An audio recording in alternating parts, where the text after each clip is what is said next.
আসসালামু আলাইকুম বন্ধুরা, আশা করি সকলে অনেক অনেক ভালো আছেন। আলহামদুলিল্লাহ, আল্লাহর রহমতে আমিও ভালো আছি। তো আজকে সকালবেলা উঠেই আমার মনটা অনেক ভালো হয়ে গেল, কারণ আমার হাঁসগুলো কয়েকদিন যাবৎ ডানা ঝোলা রোগে ভুগতেছিল এবং তাদেরকে ঠান্ডাও লেগেছিল। তো আপনাদের সাথে আমি এই বিষয়টি শেয়ার করেছিলাম। তো আজকে দেখি যে আমার হাঁসগুলো অনেকটাই সুস্থ হয়ে গিয়েছে 4 থেকে 5 দিন যাবৎ ভোগার পরে অসুস্থতায়।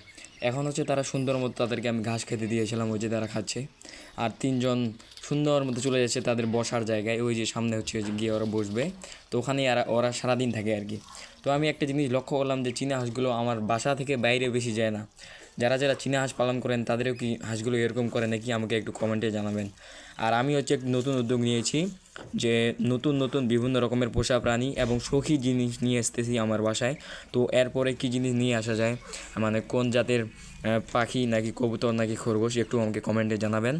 আর যারা হচ্ছে ডানা ঝোলার সমস্যায় ভুগতেছেন, তাদের জন্য আমি একটি ভিডিও রেডি করেছি, যে আমি আমার হাঁসগুলোকে কীভাবে সুস্থ করে তুললাম তার সকল কিছু ওই ভিডিওতে দিয়েছি।